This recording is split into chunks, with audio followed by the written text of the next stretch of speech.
আমি এখন ডেক্রোসিস্টেটিস এক্সামিনেশন করব। তো এই ক্ষেত্রে আমাদের স্যার ইনস্ট্রাকশন দিয়ে থাকবে যে examine the right eye will left eye. আমি একটা বেসিক আইনে এক্সামিনেশন করব। তো প্রথমে আমি গেটিং নিব, ইন্টারাকশন নিব, তারপর কনসেন্ট নিব।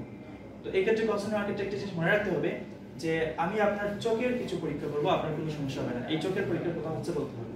তারপর আমি প্রপার পজিশনিং করে নেব। বাবা আপনি মাথাটা সোজা করে আমার দিকে তাকান। আচ্ছা, তখন আমি ইন্সপেকশন করব। আমি মনে করেন লেফট আই ডেক্রোসিস্টেটিস দেখব। এই ক্ষেত্রে আমি ইন্সপেকশন করব। ইন্সপেকশন করার ক্ষেত্রে আমি দেখব এখানে ম্যাটেড আইল্যাশ, তারপর ল্যাকাস ল্যাক্রিমালিস ফুল অফ ওয়াটার। এই যে আমার ইন্সপেকশনে এটা দেখা শেষ। তারপর হচ্ছে আমি পালপেশনে চলে যাব, যেখানে হচ্ছে রিগার্ডিটেশন টেস্ট আসবে।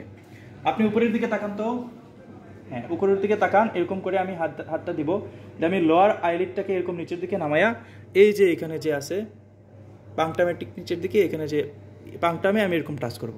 টাচ করার পর আমি এখানে দেখব ভিতরের দিকে মেসেজের মতো জুড়ে চাপ দিব। চাপ দিয়ে দেখব যে এখানে ডিসচার্জ হয় কিনা। যদি এখানে ডিসচার্জ হয় তাহলে আমি বুঝবো যে ক্রনিক ডেক্ট্রাসের রিগার্ডিটেশন টেস্ট হচ্ছে পজিটিভ।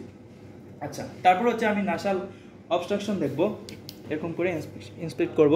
কারণ এখানে অ্যাট্রোপিক রাইনাইটিস থাকতে পারে, ম্যালিগনেন্সি থাকতে পারে, পলিপ থাকতে পারে। তো এই ক্ষেত্রে আমি নাসাল রিজিয়নটা কেন দেখবো, কারণ হচ্ছে এখানে নেজোরেক্সিমাল ডাকটা এসে চোখের ক্ষেত্রে এখানে ওপেন করে। আচ্ছা, তারপর হচ্ছে আমি ফেসিয়াল নার্ভ এক্সামিনেশন করবো, যদিও আমাদের স্যার এটা বলেন নাই, তারপর আমি করতেছি ফেসিয়াল নার্ভ এক্সামিনেশন। তো ফেসিয়াল নার্ভ এক্সামিনেশন ক্ষেত্রে প্রথমে আমি বলবো, বাবা আপনি ছাদের দিকে তাকান তো, ছাদের দিকে উপরের দিকে দেখবো এখানে রিঙ্কেল পাওয়া যায় কিনা। আপনি চোখটা বন্ধ করার চেষ্টা করেন, আমি খোলার চেষ্টা করবো। হ্যাঁ, আপনি চোখটা বন্ধ করার চেষ্টা করেন। হ্যাঁ, আপনি গাল ফুলান তো বাবা। হ্যাঁ, গাল ফুলান। তারপর দাঁত দেখান।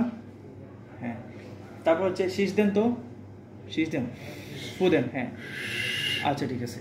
তো এই ক্ষেত্রে হচ্ছে আমি ফেসিয়াল নার্ভ এক্সামিনেশন করে ফেললাম। ফেসিয়াল নার্ভ এক্সামিনেশন কেন করবো, কারণ যদি প্যারালাইসিস থাকে এটা হচ্ছে ওই যে ল্যাক্রিমেশনের ক্ষেত্রে যে ল্যাক্রিমাল পাম্পের ক্ষেত্রে নাকি হেল্প করে, কিন্তু আমাদের স্যার বলছেন ফেসিয়াল নার্ভ এক্সামিনেশন না করলেও চলবে। তারপর আমি ধন্যবাদ দেবো। তখন হচ্ছে স্যার জিজ্ঞেস করবে যে তোমার ফাইন্ডিং কী কী। Sir on my examination my findings is matted eyelash, lacus lacrimalis full of water, তারপর রিগার্ডিটেশন টেস্ট ইজ পজিটিভ।